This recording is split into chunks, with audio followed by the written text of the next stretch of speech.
Donald Trump prepara uma bomba atômica para o Brasil e, em especial, quem tem que se preocupar é o governo Lula. Afinal de contas, Trump agora vai mirar além do STF no Palácio do Planalto.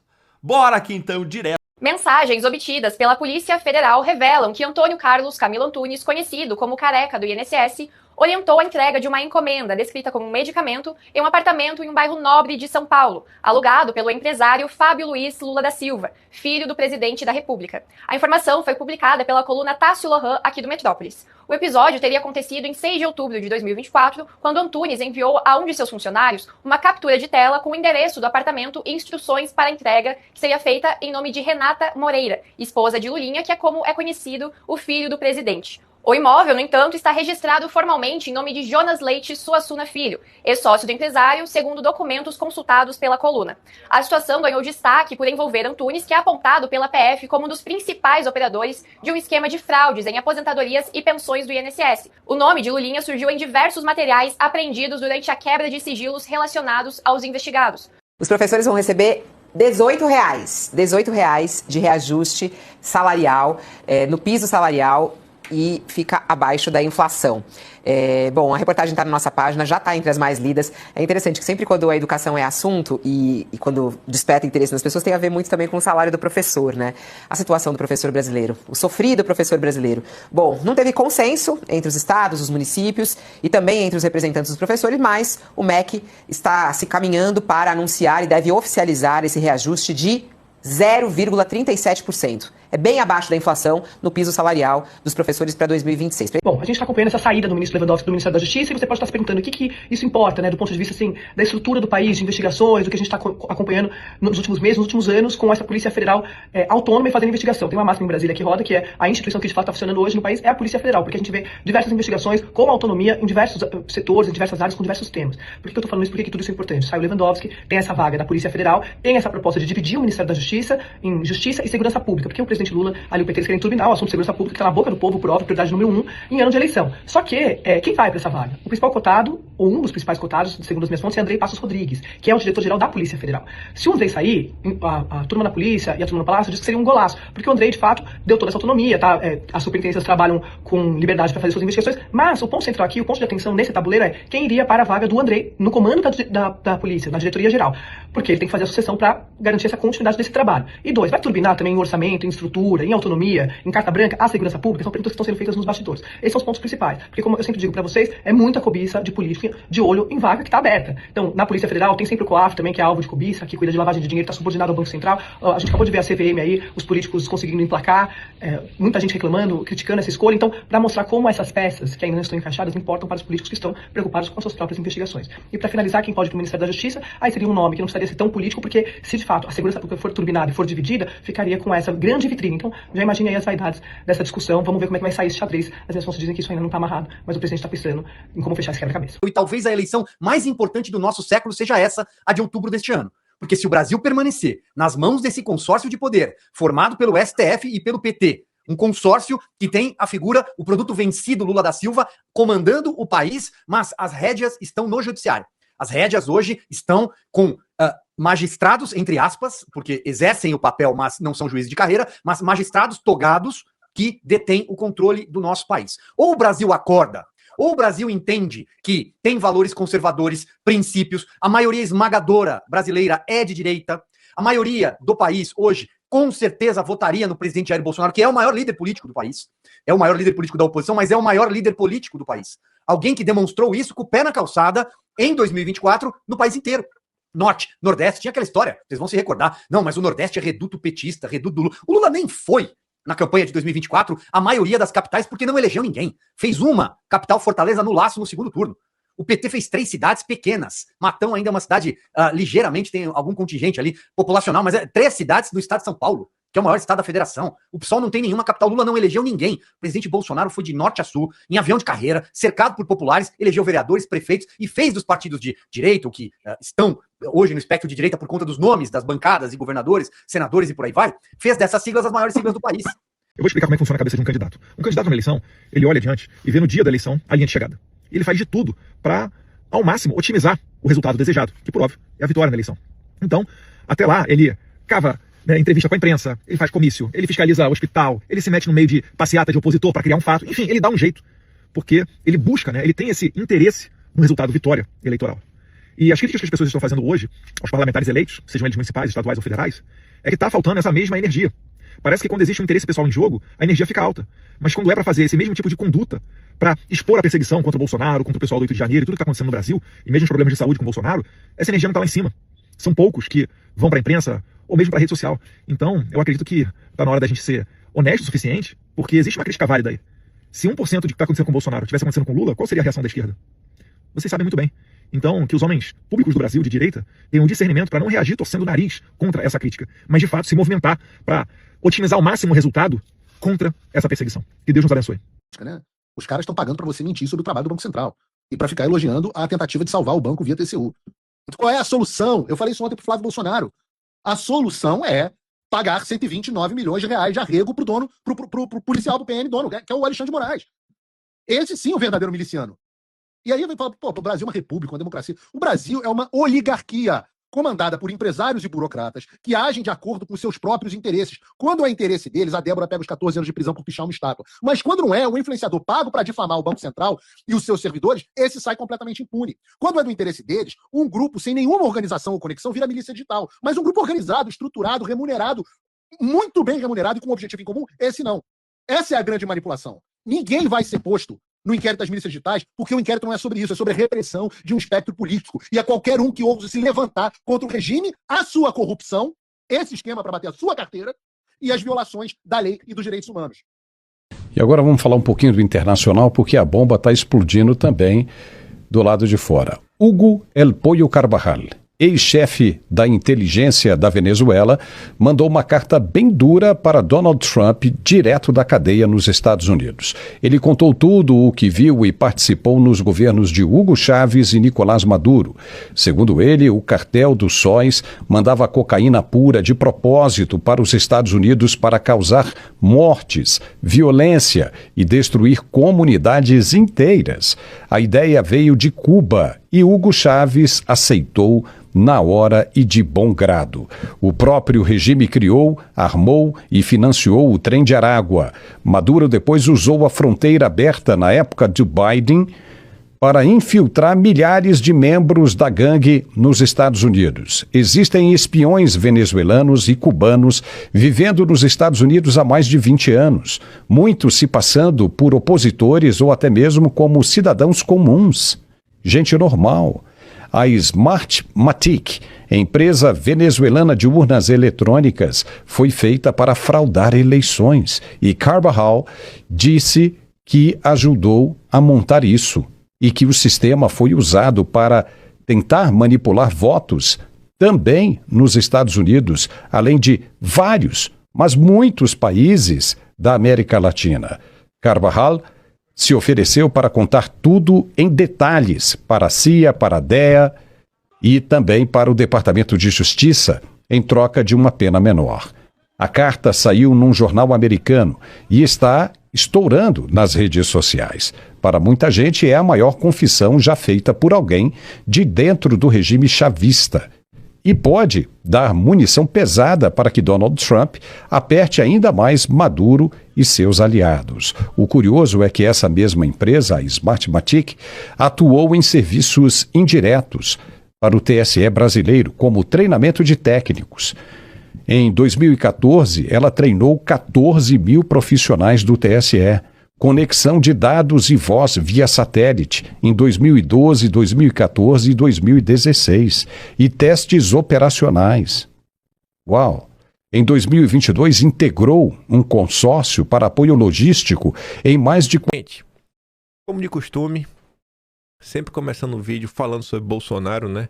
Porque, frente aos deputados, né? A gente não pode deixar Bolsonaro ser esquecido. Eu tô com a raiva dos deputados e, graças a Deus, não sou eu que tô com raiva sozinho. Os deputados, eu digo, né? Deputados, senadores, políticos em geral. O Renzo Grace não é nada, né? A não ser um professor de artes marciais, já foi lutador também, mas gosta de política, sempre foi próximo aí dos Bolsonaro. Ele escreveu aquele típico texto que eu acho que representa toda pessoa de direita, do povão e que gosta do Jair. O Renzo fala assim, ó, eu vou falar algo que vai irritar muita gente, mas a verdade não pede licença e não estou nem aí para os mimizentos. Eu não sou petista, eu nunca fui petista, eu nunca serei petista. Mas hoje eu tiro o chapéu sim para os petistas. Eu digo isso sem nenhuma ironia. Petistas, nesse ponto, vocês têm o meu respeito. Porque se 10% do que está acontecendo com o Bolsonaro estivesse acontecendo com Lula, o Brasil já teria parado. Ruas tomadas, pressão internacional, parlamentares em pé de guerra com sangue nos olhos, militância organizada, barulho, reação. Vocês conseguem imaginar o que estaria acontecendo se fosse com o PT? Enquanto isso, o que faz a chamada direita? Silêncio, cálculo, covardia. A direita brasileira é uma fraude moral. Parlamentares que se elegeram nas costas do Bolsonaro e quando chegou a hora de defender quem os colocou lá, simplesmente virou o rosto. Parlamentares que só têm mandato porque Bolsonaro sangrou, que só têm voz porque Bolsonaro apanhou, que só existem politicamente porque Bolsonaro pagou o preço mais alto. E agora? Agora fingem normalidade, fingem prudência, fingem estratégia. E não é estratégia, é ingratidão rasteira.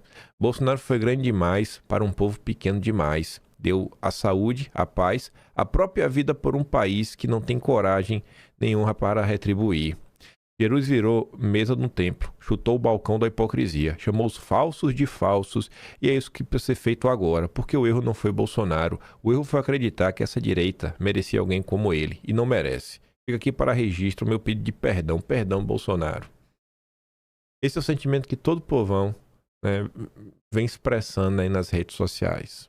Faço lá live, artigos do Zap, tá todo mundo indignado com o que está acontecendo. Para mostrar para vocês que, sabe, seria o que os nossos políticos fazerem. Cara, veja o Melo Araújo. O Vilimigo ali escreveu algo que é recorrente. A notícia é a seguinte, ó. Vice-prefeito de São Paulo lança campanha de envio de cartas a Bolsonaro. Mandar um monte de carta para atrapalhar, para deixar logo a polícia nervosa e Bolsonaro ver como ele é querido. Aí o que o Vilimigo fala, né? Quantas oportunidades o Melo Araújo mostrou-se grato, leal e parceiro de Bolsonaro. Não precisa de pedido, não precisa de pressão, não precisa de cobrança. Simplesmente ele vai lá e busca ajudar de alguma maneira. É só esse tipo de comportamento que eu acho que a gente estava esperando da classe política. O cargo de vice-prefeito não subir a cabeça e ele segue ajudando, segue denunciando, segue fazendo coisa. Toda vez, gente, que tem alguma coisa muito grande envolvendo o Bolsonaro, o Melo Araújo dá um jeito de cavar uma entrevista na imprensa para dar a opinião dele. Obviamente defendendo o Bolsonaro, defendendo a direita, defendendo as vítimas da perseguição judicial. E o Melo Araújo, pô, consegue cavar um espaço na imprensa, sabe? O que custa para as outras pessoas? Sabe? O que custa? Tem uma bancada de mais de 90. Teve gente que já foi ministro no governo Bolsonaro. Não abre a boca. Não abre a boca. Mas quando chegar na eleição ele vai pedir o teu voto. Pra você ver que tem muita coisa que podia estar sendo feita. Não podiam ter feito isso daqui antes? Mas antes tarde do que nunca, né? Senadores que já assinaram um pedido de concessão de prisão domiciliar humanitária para Bolsonaro. Tem 22. Podiam estar vocalizando isso há muito tempo. Há muito tempo, lutando com isso contra os senadores da República. Falar, cara, o que está acontecendo é inaceitável, é totalmente descabido.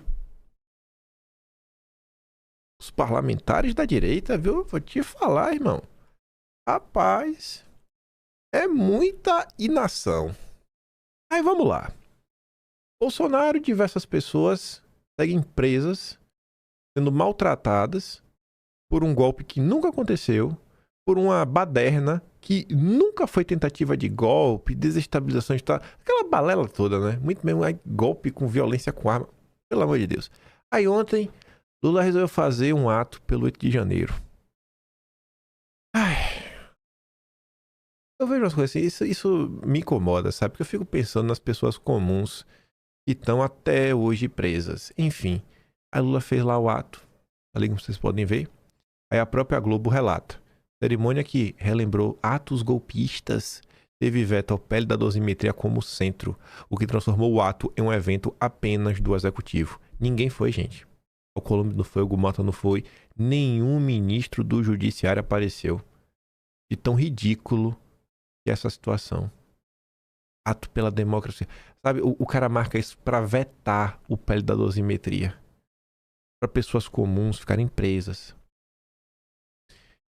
Com Brasília vazia, Planalto convoca servidores para o ato do 8 de janeiro.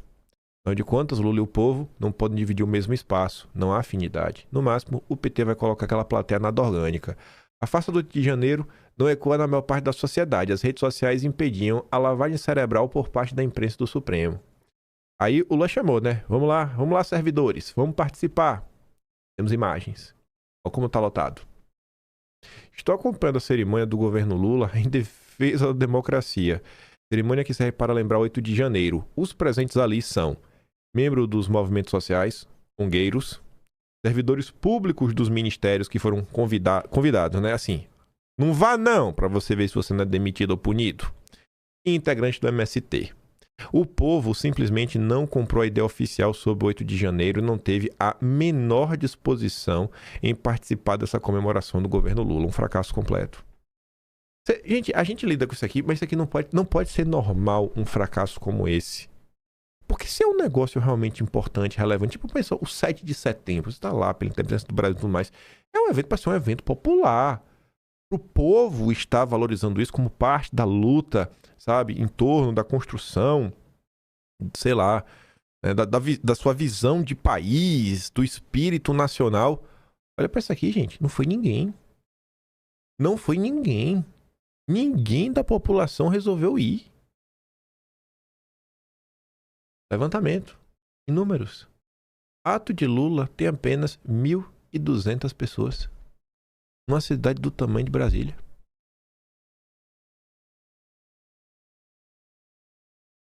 Aí o que é que faz a Globo? A câmera com o zoom no máximo para não expor o circo.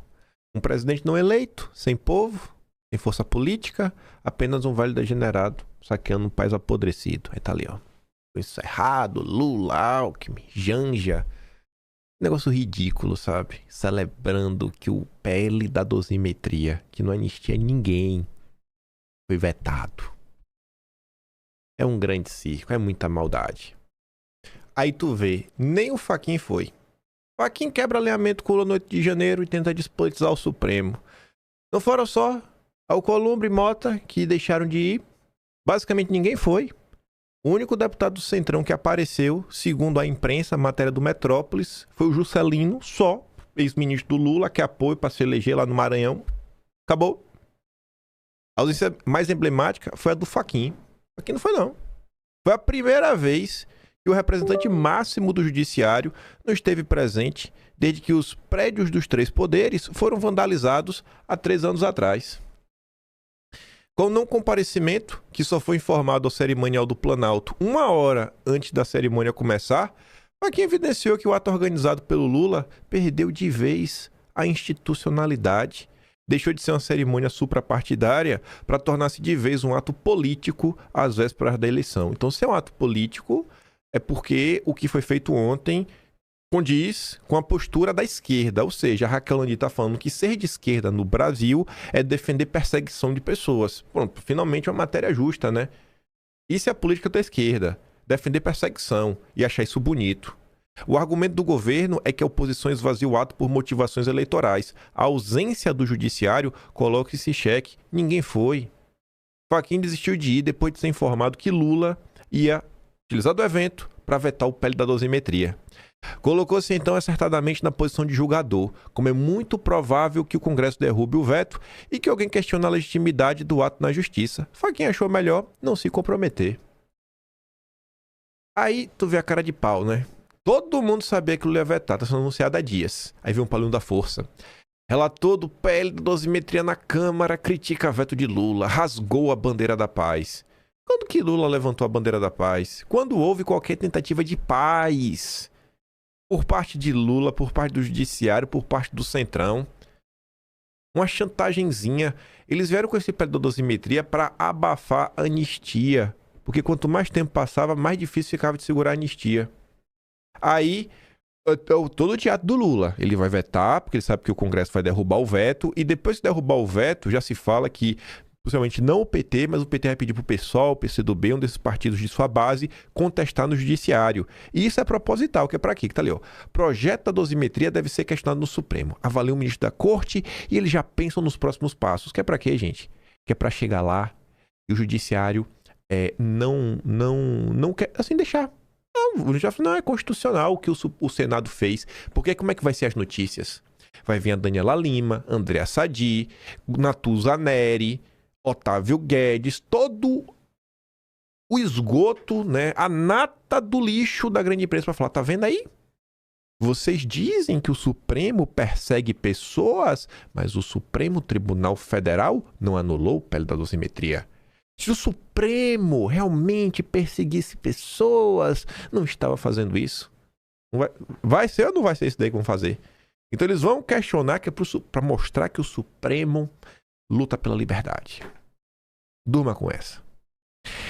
E só uma coisinha extra para mostrar que tem coisas que não mudam. E não é que não muda desde 2022 da cartinha da democracia. Manifesto que será lido em ato no Largo do São Francisco defende 8 de janeiro como vitória da democracia. A Universidade de Direito do Largo do São Francisco, que depois foi incorporada na USP, mas ela vem antes da USP, é a casa da bucha. É a casa onde foi gestado o golpe contra o Império. É uma instituição que tem o golpe no seu DNA. Então, assim, não mudou nada. Nada. Desde o Império, segue sendo uma instituição rodeada de golpistas, que as famílias golpistas mandam os seus filhos para estudarem, para entrar para o regime, para manter o golpismo ativo. Não mudou nada essa porcaria, sabe? Minha lástima aí de quem estuda num lugar como esse. Mas vamos lá. Deixando de falar das más notícias no Brasil, porque para mim não dá para comemorar uma coisa dessa. Tem notícias boas mesmo vindo da Venezuela. E eu falei que dá para animar até o Brasil. Por quê? Veja só. O presidente da Assembleia Nacional da Venezuela, Jorge Rodrigues, que é irmão da Deci Rodrigues, afirmou em discurso nesta quinta que prisioneiros estrangeiros e também os venezuelanos devem começar a ser libertados nas próximas horas. As prisões políticas estão começando a cair. Isso não é aleatório. Não é aleatório. Não é aleatório. Histórico.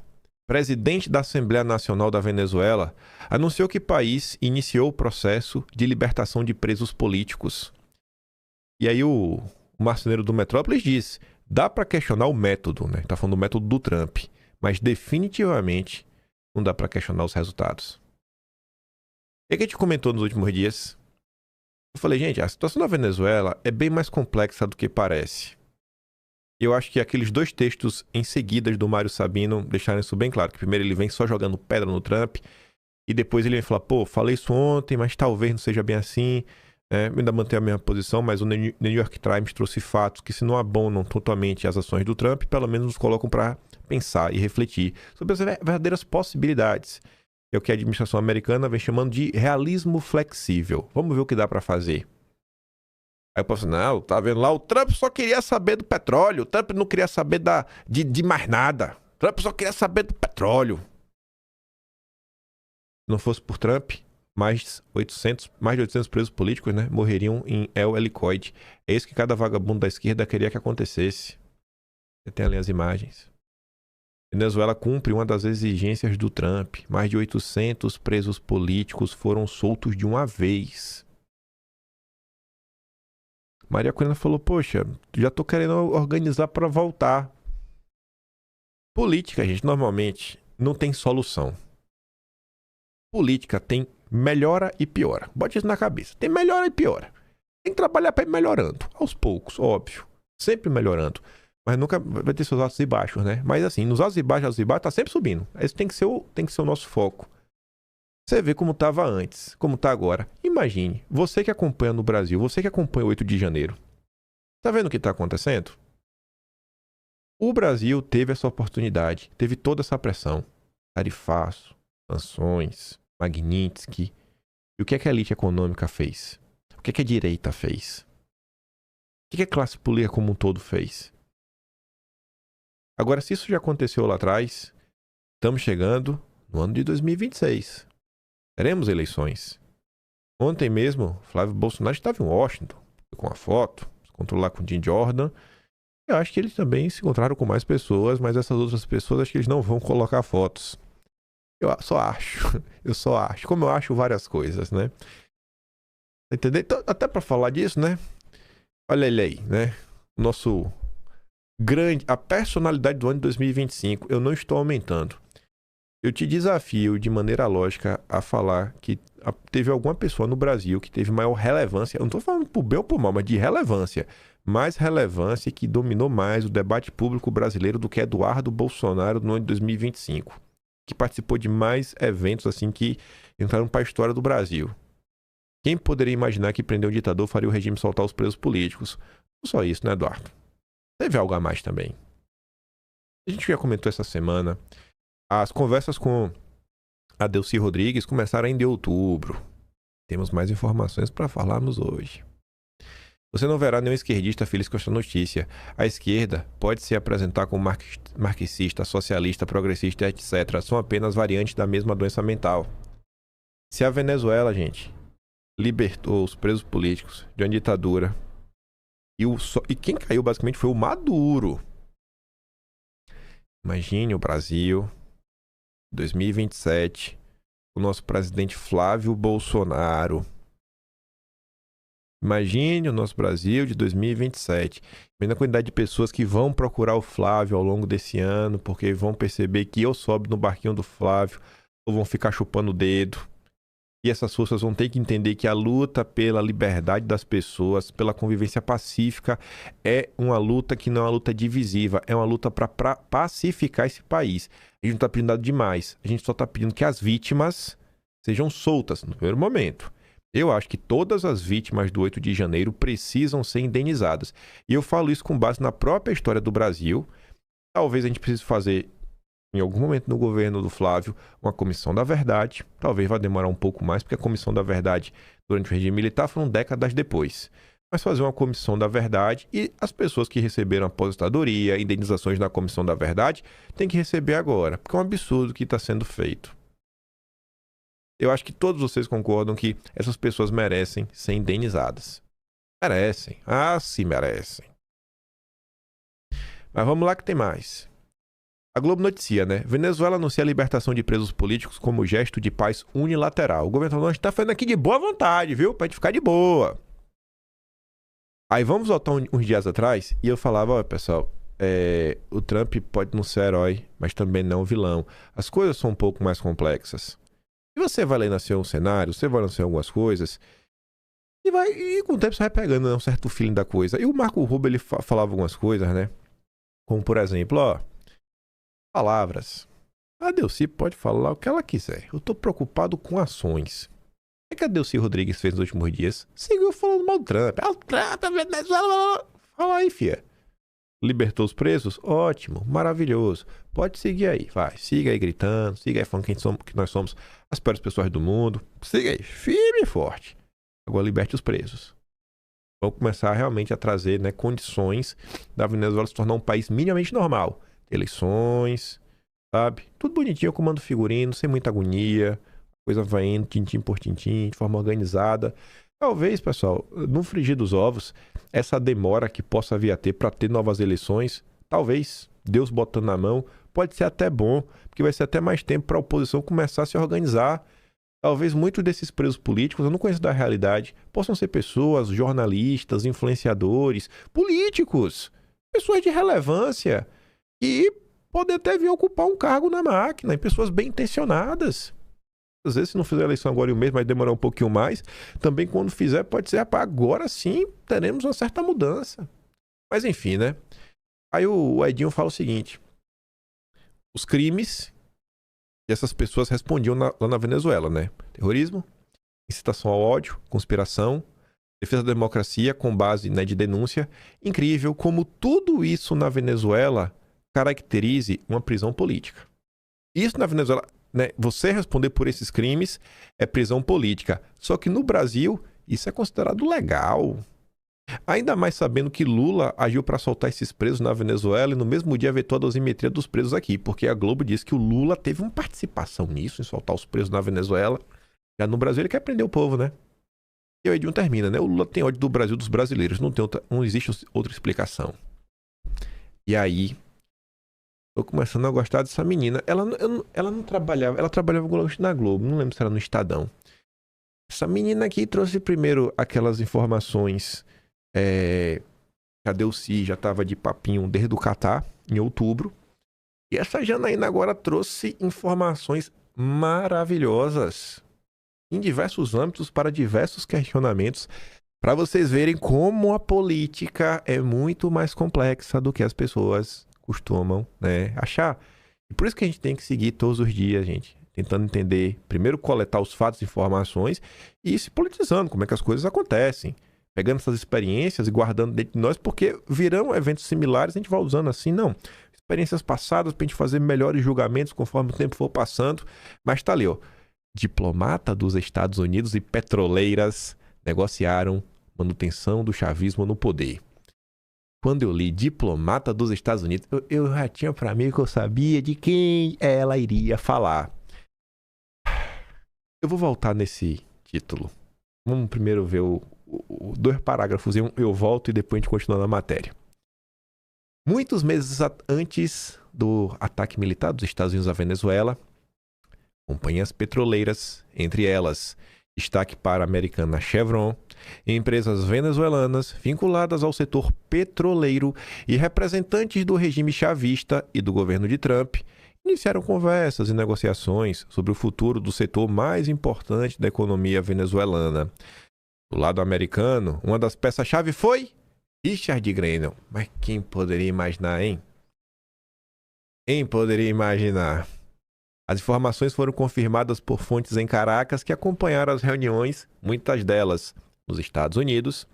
Empresas venezuelanas que atuam no setor petroleiro como prestadores de serviços iam e vinham a Washington.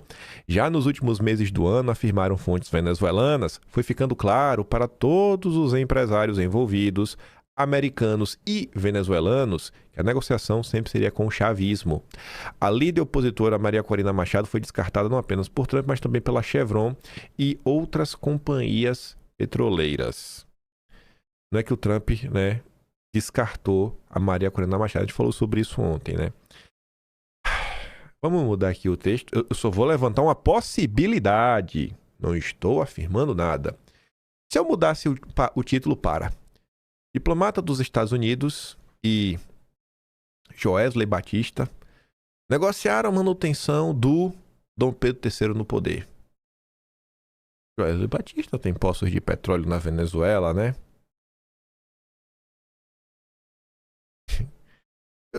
Tem umas dúvidas que surgem dentro de mim. Eu não sei de onde essas dúvidas surgem. Ah, meu Deus. Teve gente aí que falou. Tem gente que sabe muito os bastidores dessas confusões mundiais. E algumas dessas pessoas, né, exiladas, falaram que um dia talvez escrevam um livro. Espero que um dia essas pessoas escrevam um livro e contem, né, para entender até como cai a Magnitsky no Brasil, né? Não é assim do nada. Não é do nada, sabe? Aquela percepção do governo americano falar, cara, vem cá, a gente tá aqui, beleza, tá conversando com vocês. Mas e aí, como é que a gente vai resolver o problema? Que querendo ou não, quem tem a caneta no Brasil é o executivo, é Lula, e tem o judiciário também. E qual é a mensagem que a parte de vocês que tem a caneta, ou seja, a direita no Congresso está me passando? Então aplique esse caso aqui, envolvendo a Maria Corina, para o Eduardo Bolsonaro e a direita brasileira. Junto com o que a gente comentou ontem.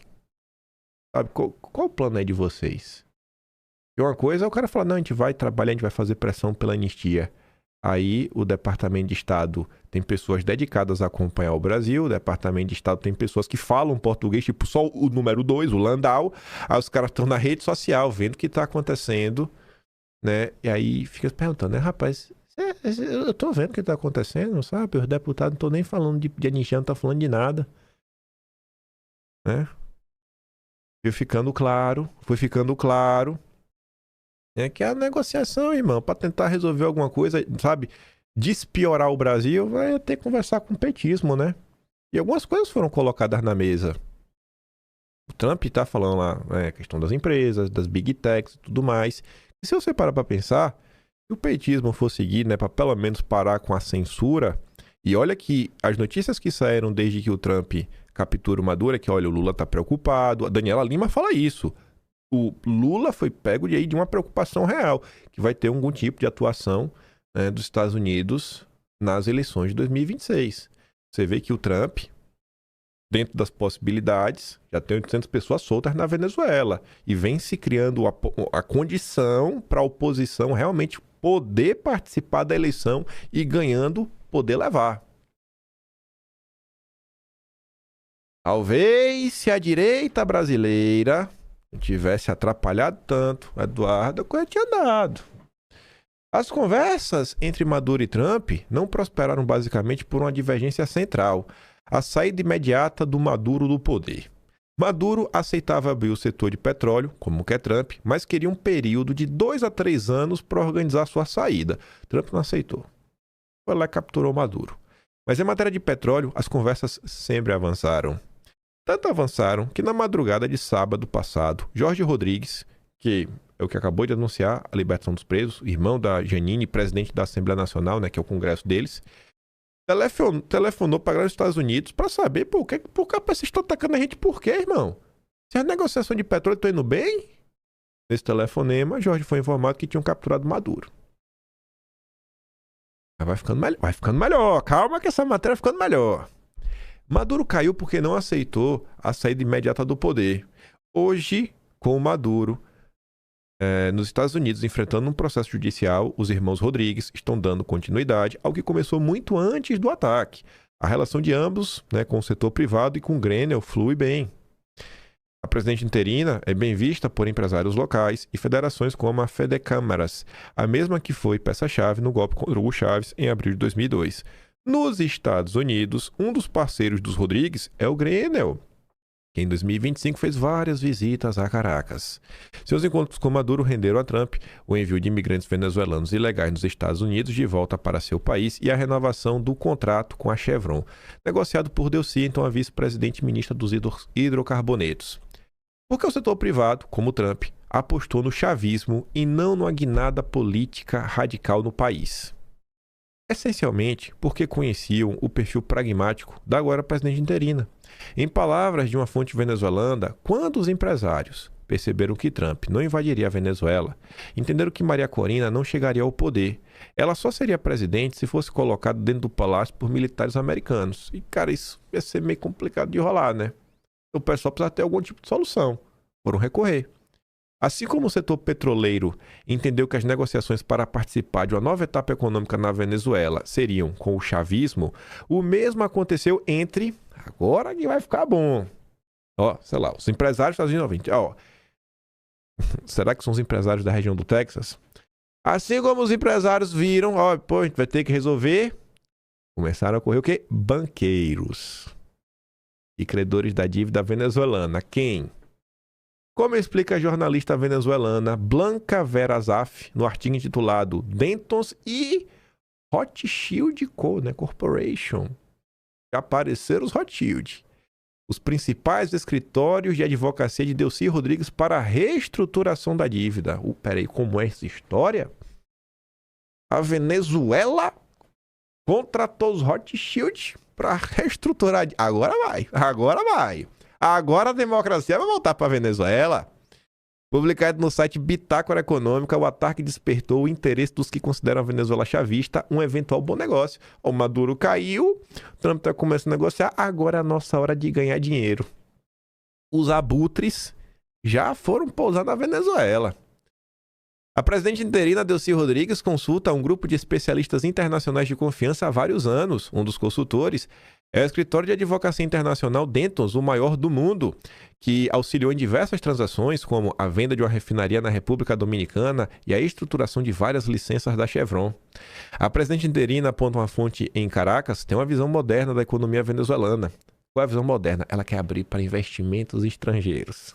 Ah, é muito moderna. Aí os Rothschild gostam, aí todo mundo gosta. Aí o mercado, a Faria Lima já ficou oriçada já. De acordo com a jornalista venezuelana, um dos principais colaboradores da presidente interina é o advogado francês David Sied, um homem que não só está ligado à Venezuela por sua estreita relação com Rodrigues, mas também por ter vivido no país durante a infância e pelo carinho que seu pai, um paquistanês, que só veio trabalhar no país, nutria por esta terra onde escolheu morrer. Sied é um especialista em reestruturação de dívidas com vasta experiência. Tu sabe o que é reestruturar dívida? É basicamente o seguinte, tu tá devendo, tá, beleza. Eu sou especialista em achar um jeitinho pra gente ficar feliz.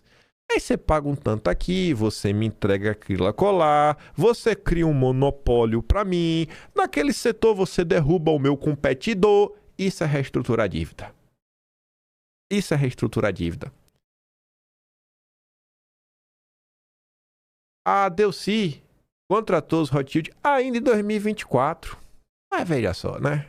O Maduro, na época do Maduro era presidente, para analisar e desenvolver um plano de reestruturação. Você tá entendendo como é o plano? Eu falei assim, ó, velho, a gente tá devendo, devo, não nego, pago quando der. Diz aí, vai, como é que a gente resolve aí pra gente voltar a ser amigos? Como é que a gente faz? É isso, não tem plano, não tem matemática, é só olhar, sabe? Os Rothschild conhecem muita gente, tem muitos acionistas, tem muitos correntistas. A gente vai dar um jeito aqui, vai falar com as pessoas, nossos amigos, e ver o que é que eles têm interesse na Venezuela para a democracia voltar. Petróleo, dívidas a serem negociadas, imigrantes ilegais que os Estados Unidos querem continuar deportando, o afastamento da Venezuela de sócios como China e Rússia. Esses são os principais interesses de uma figura como Grenell, um diplomata que atua nas sombras e nunca escondeu, olha esse final, seu desejo de comandar o Departamento de Estado americano. A gente já tinha comentado isso ao longo da Magnitsky, de que, olha, o que está acontecendo lá não é tão simples, os meninos precisam de apoio, até porque tem gente correndo por fora. O Grenell, ele é oposição ao Marco Rubio, não é a mesma ala. A ala do Grenell é a ala do Maurício Claver Carone, e foi acionado pelo Tarcísio, pelo Roberto Campos Neto. Roberto Campos Neto foi um lobby ativo para derrubar as questões. Então, todo o lobby do Tarcísio, Campos Neto, Tereza Cristina, todo mundo, cola no Grenell. Fica mais fácil de entender, né? Então, assim, a partir do momento que o Trump começa a ver algum tipo de luz pela Venezuela, você acha que o Grenell não ganhou alguns pontos? E aí o Grenell falou, Trump, então o negócio no Brasil, eu acho que eu consigo tirar algumas palhas, tem que ir por esse caminho. Não é o caminho da equipe do Marco Rubio. E aí o Trump vai falar o quê? O cara já trouxe um resultado da Venezuela, né? Se a galera tivesse apoiado o Eduardo um pouquinho mais, essa notícia dos 800 presos sendo soltos, talvez a gente já tá vendo que 1.500 presos estão sendo soltos no Brasil. Exilados estão voltando ao Brasil. Em vez de ser só 800 presos, a gente tá vendo os exilados voltando ao Brasil. Só isso aqui, ó. Só mais um tiquinho de apoio, velho, que foi o que faltou. Mas vamos pegar aqui 2 pontos dessa matéria que são interessantes. Primeiro, né? Reestruturação de dívida, Rothschild e tudo mais. Direto do túnel do tempo, para vocês verem como o Brasil é maravilhoso. Eu vou abrir 2 atlas que eu já sei quais são os 2 que eu quero. 2 meses em consecutivo. Outubro e novembro de 2023. Em outubro de 2023, na parte de dossiês históricos, não tá. Esse aqui o índice tá errado. Ficou faltando. Tem um capítulo escondido. Tem um capítulo secreto. Que eu sei que tá depois da Fundação Ford, que é o que? Os Rothschild. Quando você pega a história dos Rothschild no Brasil, o que é que os Rothschild fizeram se não renegociar a dívida do Brasil e também emprestar dinheiro ao longo do tempo? Quer ver 2 momentos que a dívida foi renegociada? Enfim, aqui tá aqui, né? Tem alguns dados. Aqui a gente começa falando do empréstimo da independência, financiamento da nação. Tá aqui o empréstimo em 1824. Aqui do site oficial dos Rothschild. Aí tá aqui, pagamento de dividendos, tudo mais. Aqui a gente pegando notícia da época, da Biblioteca Nacional, 1800 e pouco. Essa aqui, ó. Aqui são as atas do Congresso Nacional. 7 de junho de 1831. O documento está disponível na Biblioteca Nacional. Só para confirmar.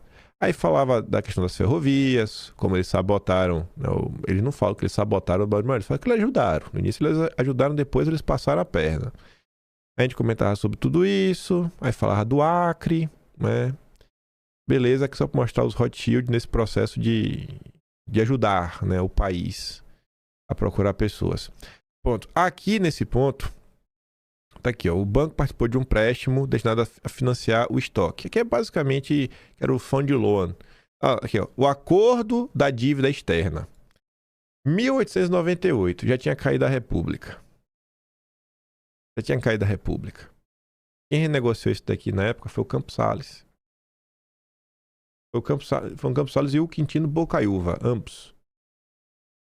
Reestruturação da dívida. A gente comentou isso daqui até acho que mês retrasado, com mais profundidade, porque o Luiz Felipe Dávila apareceu defendendo os governos, os primeiros governos do Floriano Peixoto. Não foi do Peixoto, não.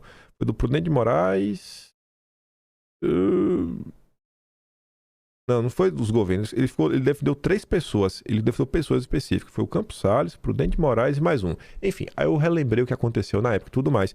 E mostrando, para renegociar a dívida que o Brasil tinha com os Rothschild impuseram diversas determinações ao Brasil. Ó, vocês vão ter que abaixar o imposto de importação. E o Brasil tinha uma política protecionista para tentar, né, florescer alguma indústria no país, inclusive até para ajudar o Barão de Mauá. Então, vocês vão ter que desfazer isso, vão ter que desfazer aquilo outro, a gente vai controlar isso, vai controlar aquilo outro, papapá, pipipi, popopô. Em 1924, que foi essa do café, o Brasil também estava na pior, porque teve a desvalorização, tinha que segurar, então é mais um empréstimo. Se você pegasse na história do Brasil, são diversos episódios envolvendo os Rothschild. Em tempos mais modernos, tem notícias... a gente falou que isso em julho do ano 2024. Aí tem notícias de quando o Sarney assume, ele começa a rodar em Londres, vai falar dos processos de privatização. A Vale do Rio Doce, quem estrutura para poder vender foi o Rothschild. Notícia, a gente pegou as notícias da época para mostrar. Então você vê que existe um padrão das pessoas que mandam no mundo. Outro ponto que fala do Dentons, né, que também é um escritório especializado em várias coisas, sobre essas questões internacionais. Quando o Trump...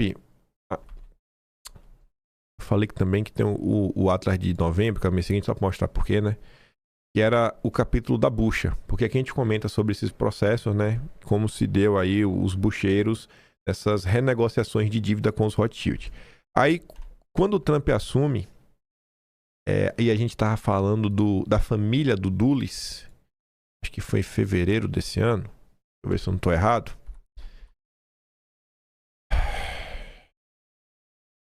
Estados Unidos, Fulbright, aqui ó, FCPA, Trump e irmão Dulles. Eu não lembro agora o nome do escritório. Aqui ó, Sullivan Crowell é o escritório. É um desses escritórios, tipo esse dentro do que tá falando. A gente fez dossiê na época, tenta procurar dossiê, não sei se tá com o nome de FCPA. Tenta olhar isso daí, que se vocês quiserem entender um pouco mais como funcionam esses escritórios globais, como eles participam nessas assessorias e tudo mais, né? Tá aqui, ó. Sabe quem fez a assessoria da listagem da Ambipar nos Estados Unidos? A Sullivan Crowell, enfim. Aí a gente comentou várias coisas. Comentamos várias coisas e o Trump foi pra cima, inclusive numa política lá do FCPA. Dá uma olhada nisso daí que vocês não vão conseguir compreender um pouco mais ainda sobre esse processo. Então vamos voltar aqui pro Maduro de hoje. Fui atrás da matéria, da íntegra, da Blanca Zaf. Dentons e Rothschild, os principais escritórios de advocacia de Delcy Rodrigues para reestruturação de dívidas. A grande parte da matéria da Globo é citação direta desse daqui, então eu peguei as outras partes que não estavam, só uma introduçãozinha básica. Desde as primeiras horas da manhã, né, os telefonemas de poucos analistas econômicos internacionais que ainda estudam a Venezuela não param de tocar, devido ao renovado interesse de investidores e credores em saber o que pode acontecer no país. A única coisa que perceberam é que após anos de desinteresse e negligência, o mercado internacional desconhece a dinâmica interna e sente que começou uma corrida em quem chega por último se encontra na pior situação possível. A presidente interina Delcy Rodrigues tem consultado um grupo de especialistas internacionais de confiança há vários anos. Um dos consultores é o Dentons, o maior do mundo, que auxiliou em diversas transações, como a questão das licenças da Chevron. A Rothschild é a empresa de consultoria financeira contratada por Delcy em 2024. quem também contratou a assessoria dos Rothschild para, não licença, no caso, mas é algo similar, né, para a estruturação da venda da Copel, foi o Ratinho Júnior. Ratinho Júnior! Ratinho Júnior. Enfim, nessa empresa, Stéphane Charbrit é o confidente mais próximo de Rodrigues, francês, com pós-graduação em políticas públicas pela Harvard Kennedy School. Não sei se vocês sabem, mas o francês, mais especificamente o presidente da França, Emmanuel Macron, era funcionário do Banco Rothschild também, viu? Ele foi fundamental na compilação dos números e valores exatos da dívida externa total da Venezuela. Se alguém sabe precisamente quando a PDVSA e a República devem, esse alguém é ele. Tudo vai passar pelos Rothschild, né? Não há dúvida de que esses dois especialistas serão os pilares do presidente interino, que certamente chegará escoltado para representar a PDVSA e a República diante dos credores ativos. Aí tu vê, né? Quem que hoje é credor da Venezuela? Ou seja, né? A Venezuela tá devendo. Quem é o agiota? Quem são os agiotas? Vamos falar na linguagem do povo. Os fundos internacionais que detêm os maiores montantes da dívida em seus balanços devido ao incumprimento de títulos da PDVSA e da República são BlackRock, Greylock, T. Rowe Price, Fidelity e GMO. Olha lá, BlackRock. Aí tu acha quem que vai ter prioridade na hora de negociar qualquer tipo de reabertura? Aí depois de uma coisa dessa, eu te pergunto, como encarar essa postagem? Como encarar essa postagem? O globalismo fracassou. O americanismo prevalecerá. Assim, se você tentar aplicar isso nos Estados Unidos, eu acho que dá para falar que o globalismo está fracassando. Está tendo algumas derrotas. Mas o globalismo não fracassou. Não fracassou. Não fracassou mesmo. Ele tá aí firme e forte. Firme e forte. Firme e forte. Mas, realmente, gente, assim, por mais que tá firme e forte, como a gente tá vendo, esse tweet também não tá de todo errado. O governo dos Estados Unidos vem tomando várias medidas que realmente batem de frente contra os globalistas. No caso da Venezuela é um pouco mais complicado, né? Porque tu vê que o governo de lá de esquerda já foi correr para pedir apoio a quem? Aos globalistas. Os globalistas, me ajudem aí. E aí, depois dessa atuação de BlackRock e Rothschild na Venezuela, eu pergunto para vocês, vale a pena continuar eternamente na mesma história do Foro de São Paulo? Porque o Foro de São Paulo... Gente, vocês não estão percebendo que, assim, agora, depois disso daqui, sabe? O Maduro já tá preso, sabe? O Maduro tá preso. Quem tá no poder agora é a Delcy, com o apoio dos Rothschild e a BlackRock por trás. Então eu pergunto pra vocês, quem é o maior problema hoje? É o Foro de São Paulo? Ou é o globalismo? Vamos mudar o disco um pouquinho? Vamos se atualizar? Vamos entender que o mundo mudou? Vamos entender que o mundo mudou e não é o Foro de São Paulo que está por tudo que acontece no Brasil? Vamos entender que o mundo mudou? Ficar repetindo esse chavão, pô, parece que as coisas são imutáveis. É muito fácil, tudo é culpa do Foro de São Paulo. Parece a esquerda que tudo é culpa de Bolsonaro. Tudo é culpa de Bolsonaro, sabe? Não é. Falando sobre o globalismo que fracassou e mostrando assim, cara, muita coisa está sendo feita. Trump ordena a saída dos Estados Unidos de mais de 60 organizações internacionais. Isso não vai mudar do dia para a noite, da água para o vinho, o mundo, mas os Estados Unidos são, assim, uma grande potência. Quando os Estados Unidos saem de alguma coisa, essa coisa perde relevância. Se perde relevância para o mundo todo. Então pode aliviar para o lado do Brasil. Dessas entidades que saíram, ó, a maioria são comissões, painéis consultivos ligados à ONU, que se concentram em questões climáticas, trabalhistas e outras que o governo Trump classificou como voltadas para iniciativas de diversidade e questões wokes. Entre elas, Entidade das Nações Unidas para Igualdade de Gênero e Empoderamento das Mulheres, 100% woke. Convenção Quadro das Nações Unidas sobre Mudanças Climáticas, que é a UNFCCC, sabe? Pauta verde maluca. Só não é pior do que a última que é realmente a nata do que tem de pior, que é o Painel Intergovernamental sobre Mudança Climática. Esse você conhece, que é o famoso IPCC. Saiu do IPCC. Sem tempo, irmão. Não vem com papel de crédito de carbono, não, que aqui não vai rolar. Não vai rolar. Não vai rolar. A justificativa do site oficial dos Estados Unidos, do Departamento de Estado, ainda melhor. O título é Retirada de organizações internacionais ineficientes, prejudiciais ou que desperdiçam recursos. Comunicado à imprensa do meu primo Marco Rubio. Aí eu vejo que meu primo escreveu, vou pegar um parágrafo. Como esta lista começa a demonstrar o que começou com uma estrutura pragmática de organizações internacionais para a paz e cooperação, em tese era para fazer isso, transformou-se numa arquitetura expansiva de governança global, frequentemente dominada por ideologias progressistas e dissociada dos interesses nacionais. De mandatos de diversidade, equidade e inclusão, diversidade maluca, a campanha de igualdade de gênero e ortodoxia climática, muitas organizações internacionais servem agora a um projeto globalista enraizado na fantasia desacreditada do fim da história. O que é o fim da história? É a agenda liberal. O fim da história é a tese do Fukuyama. Eles estão falando assim, o liberalismo acabou. Só os bocó que ainda estão nesse papo de liberalismo, sabe? Pelo amor de Deus. Essas organizações buscam ativamente restringir a soberania americana.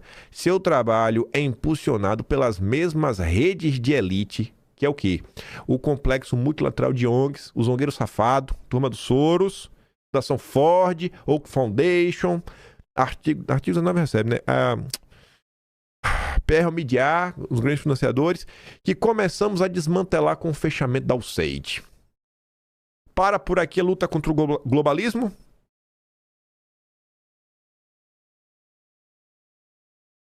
A pirâmide alimentar agora está invertida.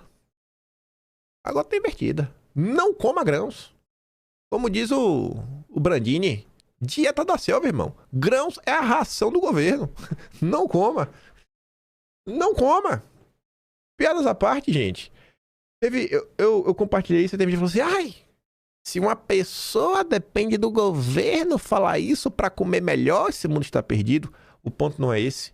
Diversas políticas públicas, estudos, recomendações até mesmo em hospitais, campanhas, tudo isso é baseado no consenso científico. Lembra da época do Fica em Casa? Que falou, não, você tem que usar máscara? É tipo isso.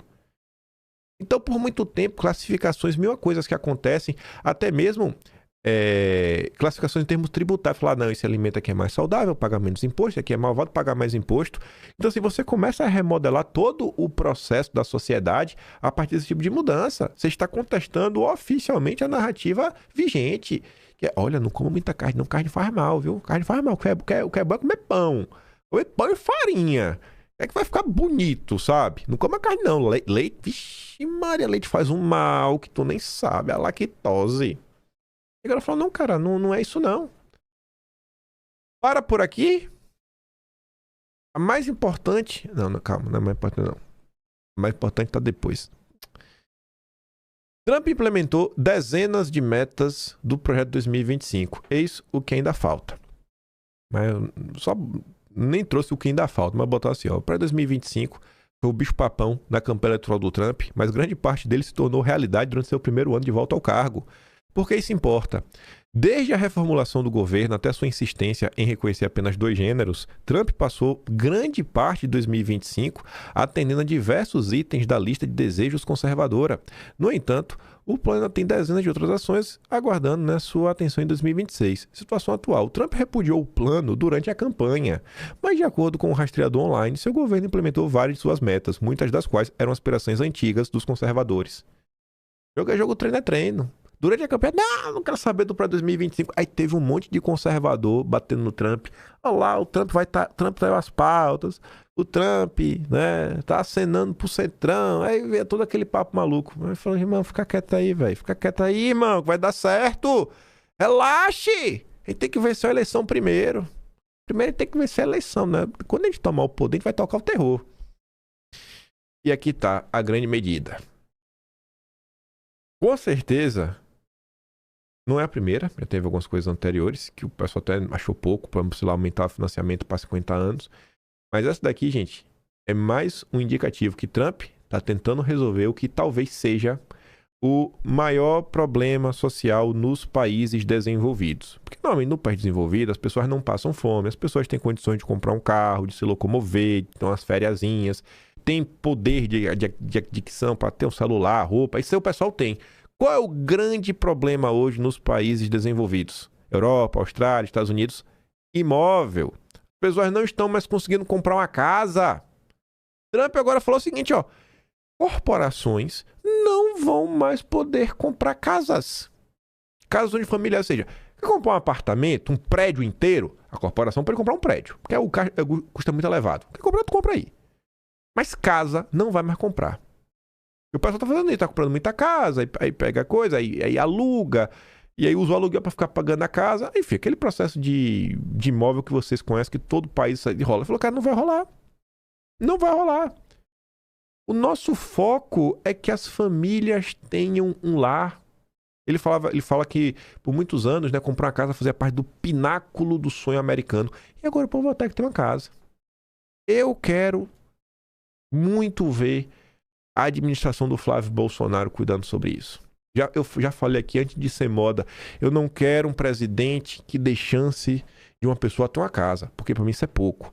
Eu quero um presidente que dê a chance das pessoas quitarem uma casa. Eu quero que o cara faça nessa casa a minha casa própria. Eu cresci nos anos 90, vendo que podia ser uma casinha humilde, mas muita gente era dono de sua própria casa. Eu quero voltar para esse mundo. Tirar essa preocupação da cabeça das pessoas, sabe?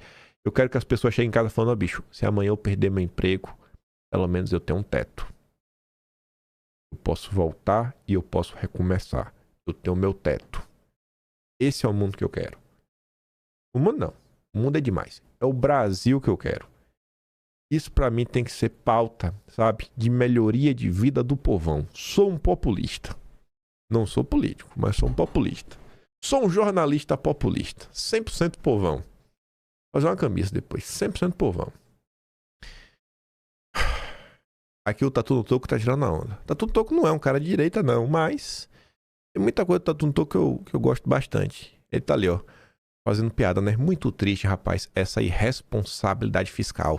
Ele tá colocando, né? Trump propõe um orçamento de defesa 50% maior para 2027. O presidente anuncia plano para aumentar em 50% os gastos militares dos Estados Unidos. Cadê? Trump fala do Banco Central, que não é para ser independente. Trump vai para cima aí. Ela não tem papo, irmão. Não tem papo.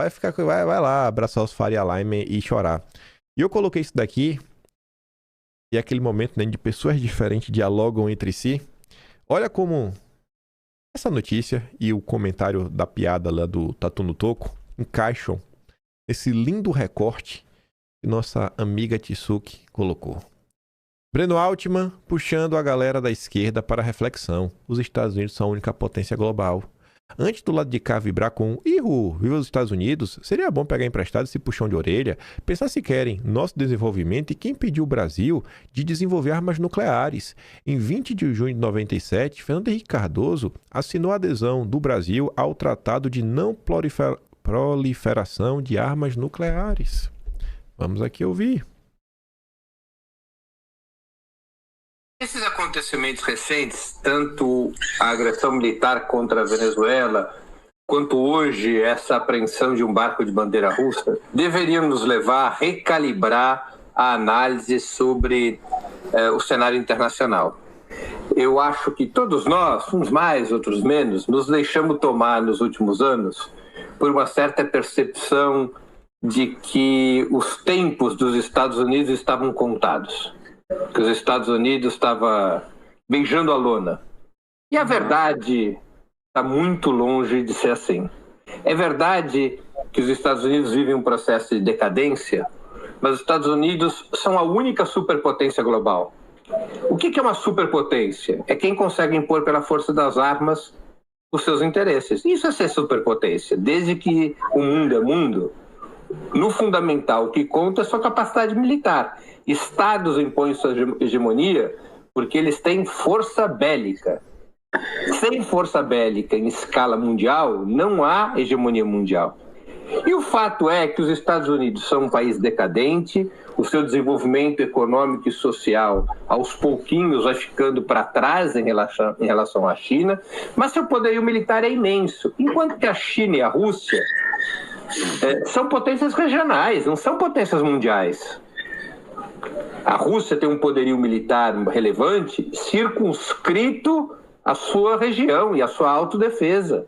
A China tem um poder militar crescente, em grande medida sustentado pelo seu impetuoso desenvolvimento econômico, mas a China é, e por ora deseja ser, uma potência geopolítica regional.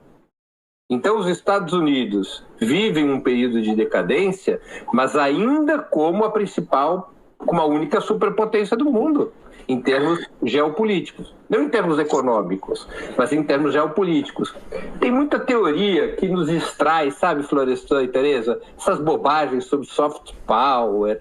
Nada disso tem relevância. No mundo, o que importa para valer é força militar. Sem uma capacidade militar, não existe sequer soberania nacional. E isso é um desafio brutal para os países do sul global. Por exemplo, nós, brasileiros, estamos aprisionados ao Tratado de Não Proliferação Nuclear, que o Fernando Henrique assinou. É razoável imaginar que o Brasil será soberano se o Brasil não tiver plena capacidade de autodefesa? Não. Evidente que não. Pois é, né? A esquerda ficou aí vivendo uma loucura. Os Estados Unidos acabou. Receba. Veja o que eles mesmos dizem. Gente, assim, a China interfere, a Rússia interfere. Mas não são o grande problema, gente. O grande problema é o globalismo. Quem consegue bater de frente, quem conseguiu desgastar o poderio americano foram as forças globalistas. Esse é o inimigo, o principal inimigo a ser combatido desde sempre. Esse é o grande projeto do mal. É um governo supranacional, um governo único. O governo da besta, né? Da besta mesmo, do enviado Satanás. Esse é o grande mal. E a China na fila do pão. Aí, não, o eixo, que manejo do mal, rapaz? Eixo do mal, o Irã, é porque no máximo passou o navio aqui no Brasil. Sabe, não é fazendo pouco não, gente, mas não dá para comparar a destruição que o Brasil vem sofrendo das mãos dos Soros, de toda a turma do mercado financeiro, do Grandes Branco, Rothschild, Fundação Ford.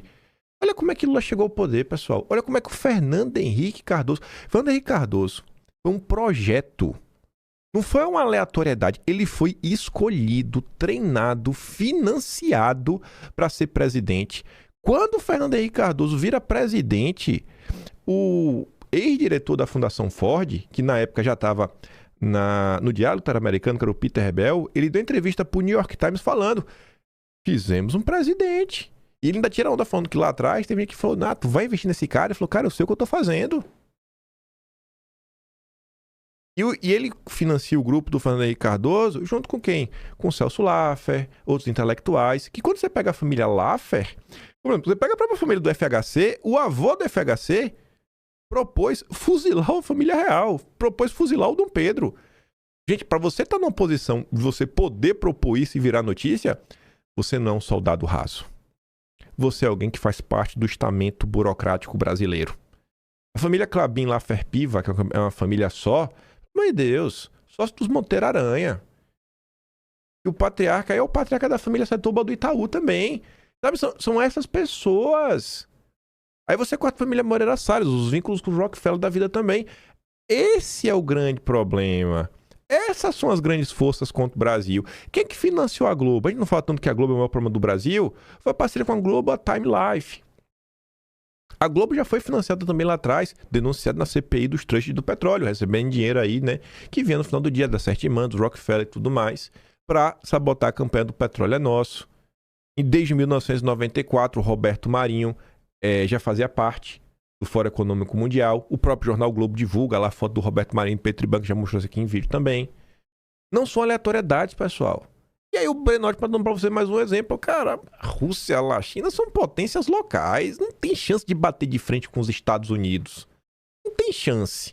Quem bate de frente com os Estados Unidos é o globalismo. É o grande inimigo do Trump. E a China também, porque a China se tornou um problema econômico. A Rússia, daqui a pouco eu tô vendo na hora do Trump meter um míssil no Putin, sabe? Falou: seu careca desgraçado, toma aí, eu receba, seu calvo safado. aguenta. Não aguenta. E o que o Breno Altman está falando, Edson, que escreve ali sobre o Tratado de Não Proliferação, mais uma vez, forças globalistas. Ainda no mês de outubro de 2023, aí no Atlas tá bonitinho, tem lá, CPI 1989. A gente fez um dossiê sobre isso. Teve uma CPI sobre as ONGs em 1989. Quando eu fiz um vídeo dessa CPI, eu achei no Arquivo Nacional um documento que era secreto, não é mais, que se chama Pressões Recentes sobre o Governo Brasileiro Atentatórias à Soberania Nacional. Aí tem diversos grupos, ó, aqui já, ó, Tratado de Não Proliferação. Como é que essas pressões se davam para nós não termos bomba atômica, por exemplo? Durante as negociações para empréstimos ao setor elétrico, iniciadas em 87, ainda não concluídas, o Banco Mundial fez várias exigências, né? Como aderir ao Tratado de Não Proliferação. Vocês querem dinheiro? Então não vai ter que ter bomba atômica. O FMI é ligado a quê? Foi na reunião de Bretton Woods. Foi o Foro de São Paulo que criou o FMI também? Foi a China? Foi o eixo do mal? Foi o BRICS? Acorda, gente. Acorda pra realidade do Brasil, pô. Sabe? Fica na mesma ladainha o tempo todo. Aí tem um monte de coisa lá, eu recomendo. Tem vídeo. Eu saio mostrando vários dos processos. O PT já ajuda isso desde lá de trás. Você vê que em 88 esteve no Brasil a equipe do Greenpeace. Trabalhou em parceria com o PT para sabotar o Brasil. Aí falando aqui, o Lula trouxe a matéria lá da época, falando de dívida externa e tudo mais. Ó. Lula pretende ser eleito, revisar todos os projetos implementados ou por implementar na Amazônia, para entender que foram esses projetos agropecuários energéticos, por causa de toda agressão ambiental. Tá vendo? Pauta indigenista desde sempre. Enfim, a gente voltava para outras denúncias. Deixa eu ver se tem aqui ó, mais tratado de não proliferação, que eu acho que tem. Aqui tem muita coisa ambiental. Só vou passar sem o olho. Se eu ver, eu vou ver. Aqui, ó. As pessoas... São os militares que fizeram esse relatório, né? As pessoas que atuavam para sabotar o Brasil. Esse primeiro nome eu não conhecia em outubro. Esse nome eu não conhecia em outubro de 2023, mas iria ser alvo de um dossiê já em março. Fábio Feldman teve um papel importante. Aí tá aqui, ó. Carlos Mink, foi ministro do Lula. Fernando Gabeira, comentarista da Globo News. Ailton Krenak, que agora, no governo Lula, entrou para a Academia Brasileira de Letras, a CNBB, a CIMI, o próprio PT. Pessoas que sabotam o Brasil desde sempre. Aí, falando especificamente do Tratado de Não Proliferação, em março de 2024...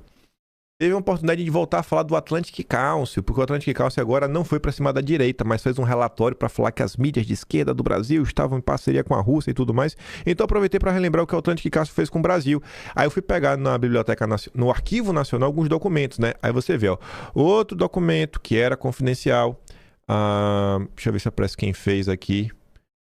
Não sei quem fez esse documento. Tem que olhar lá. Mas o que é que diz? Ó, o trabalho intitulado Potências Emergentes, Submarinos de Propulsão Nuclear e Regime de Não Proliferação. Querendo sabotar, né, que o Brasil não tivesse submarino nuclear, armas nucleares e tudo mais. E aí, no final, mostrava que muita gente que baseava já esse trabalho era Atlantic Council. O Trump cortou o financiamento do Atlantic Council, porque era financiado via o SAID, via o NED. É um grupo que faz parte do estamento burocrático dos Estados Unidos. Assim, o problema que nós vivemos, não de hoje, ele vem de muito tempo. Mas a turma não quer entender isso, bicho. A direita brasileira quer viver na Idade da Pedra, repetindo chavão, porque é fácil colocar a culpa de tudo no Foro de São Paulo. Acorda, gente. O problema é muito maior, é muito mais amplo. Ou a turma bota a bunda na cadeira, começa a entender. Porque assim, a partir do momento que você entende o problema, ainda que você não tenha uma solução, no mínimo, você consegue saber o seguinte, ó. É melhor ter uma pessoa burra e bem intencionada do que uma pessoa inteligente e mal intencionada. O que quer falar? Cara, sei lá, economia. Quem que eu vou colocar para dentro do governo na parte de economia? Eu não vou colocar ninguém ligado a esses grupos que eu sei que vão sabotar o Brasil. Melhor colocar, sei lá, a tia que tem um armazém, um armarinho no bairro. Ela pelo menos é bem intencionada, vai tomar medidas boas para o Brasil. Mas enquanto você não entende esses grupos de poder, como eles atuam, a quais setores eles estão organizados, você muitas vezes acaba trazendo para dentro, né, a nata de quem quer nos destruir. Olha o Roberto Campos Neto. Olha onde está o Roberto Campos Neto hoje. No Fórum Econômico Mundial. No Instituto Milken, que é um instituto de lobby. Fez lobby contra Magnitsky. Você acha que o Roberto Campos Neto mudou ou ele sempre foi assim? Um alto executivo do mercado financeiro que estava antes no Santander. Você acha que ele mudou ou sempre foi assim? Pelo amor de Deus, gente. Trump dá sinal verde a projeto que pôde suas sanções secundárias ao Brasil. Como assim? Explico. Senador Lindsey Graham conta, após a reunião muito produtiva hoje com o Trump sobre diversos assuntos, ele aprovou o projeto de lei bipartidário de sanções à Rússia, no qual tenham trabalhado há meses com o senador Blumenthal e muitos outros. Isso será oportuno, já que a Ucrânia está fazendo concessões pela paz e Putin só fala, continuando a matar inocentes. Este projeto de lei permitirá ao presidente Trump punir os países que compram petróleo russo barato, financiando a máquina de guerra de Putin. Este projeto de lei daria ao presidente Trump uma enorme vantagem sobre países como China, Índia e Brasil, incentivando-os a parar de comprar o petróleo russo barato que financia o massacre de Putin contra a Ucrânia. E espero uma votação bipartidária expressiva, de preferência já na próxima semana. Várias dessas denúncias de questão, não de proliferação e tudo mais, o Enéas fazia. Também tem dossiê sobre isso. Vai estar no Atlas de janeiro, no Atlas de março de 2024, ambos de 2024. Os atos que eu abri aqui foi o de outubro de 2023, tá falando de Fundação Ford, a gente fala de Fernando Henrique Cardoso. Outro que foi criado com quase um projeto de cópia a Fernando Henrique Cardoso foi o Guilherme Boulos, também catapultado pela Fundação Ford. Tá no Atlas de janeiro de 2024. Sabe? Tem vídeo também sobre isso. Agora eu não lembro como é que tá o nome do dossiê, sabe? Tem muita coisa, bicho, sabe? Se você quiser entender um pouco de Brasil. Infelizmente, o vídeo já ficou longuíssimo, vai atrasar, porque o computador reiniciou. 2 cortes aí, se você perceber, ali mesmo com 10 minutos e 37. Não deu pra falar do Banco Master, muito menos da CVM. Mas não dá, bicho, não dá. Eu acho que esse assunto tinha que comentar, sabe? Porque eu acho que... Eu trago esse assunto porque eu acho que no final do dia você vê, a gente fala mais de Brasil do que de Venezuela. A gente fala mais de Brasil do que dos Estados Unidos. Eu pego o assunto e falo, cara, vamos falar agora do Brasil? Vamos pegar o que aconteceu lá e trazer para a realidade brasileira pra gente ver como isso também acontece por aqui. Lá eles resolveram. E aqui a gente vai fazer o quê? E a gente começou falando de Bolsonaro, né? Porque eu não vou deixar de falar de Bolsonaro. Não vou deixar de falar de Bolsonaro, porque Bolsonaro é a coisa pra mim mais importante que tem. Que Deus abençoe o Jair, cuide da saúde dele, sabe? Eu me senti mal de verdade nos últimos dias, sabe? Teve umas horas assim que quase deu vontade de chorar mesmo, sabe? Assim, no longo do dia, sabe quando você fica assim meio emocionado? Eu assisti um vídeo de uma corredora. Não sei o nome dessa coisa, é tipo uma Usain Bolt das mulheres. Aí eu tava vendo assim um vídeo, sabe? A corredora, mostrando essa dificuldade que ela teve até ela venceu. Eu me vi, tava com o joelho cheio de lágrimas já. Eu falei, nossa, eu tô muito emotivo olhando tudo que tá acontecendo. Aí fiquei lembrando do 8 de janeiro. Aí me bateu um sentimento assim, falei, nossa, velho, minha vida boa, sabe? Até aconteceu umas coisas boas comigo ultimamente. Aí eu fiquei assim, pô, minha vida boa, velho. O povo lá sofrendo pão que o diabo amassou na cadeia. Sabe? Eu me senti até mal por estar bem diante de tudo que tá acontecendo, gente. Porque é surreal, velho, o que tá acontecendo no Brasil. Aí teve uma postagem do Carlos ontem, eu nem quis trazer em vídeo. Eu falei, não vou trazer isso aqui não, velho. Isso aqui é muito triste. O Carlos lá falando do rádio de pilha. Eu falei, nossa, pelo amor de Deus, por que tá acontecendo no Brasil? A raiva que eu tô desses políticos de direita, eu não quero nem falar deles nominalmente. Porque se eu for falar, eu vou dividir a direita toda. Mas enfim, não vou nem mais falar disso. Vou mandar o vídeo do Breno Altman lá no Telegram. Se gosta do meu trabalhinho, quiser dar um pouco mais, passa no do canal, tem um Tony Valeu, tem um Patreon na descrição e tem um Atlas brasileiro. Os assuntos do Atlas também tá em vídeo. Você não precisa assinar o Atlas. Só procura aí que tu também acha. Mas se quiser, tá lá. Tá tudo organizado, né? Acaba ficando um pouco mais madura a ideia até, porque depois tá botando no papel, tem que pensar pra escrever. E o vídeo eu gravo uma tomada só, né? Eu penso que a gente vai que já tem que fazer outra amanhã. Melhor feito é melhor do que perfeito. Né? Não tem tempo de buscar. A gente se atrapalha, fala errado, né? Conjuga os verbos. Não tem concordância nominal. Nem falar concordância nominal, tô acertando. Não tem concordância nominal, não tem concordância verbal, mas tem alguma mensagem que vai fazer sentido. Ele ganha de beijo e abraço. Vejo vocês amanhã. Tamo juntos. Valeu, meus amigos. Fui!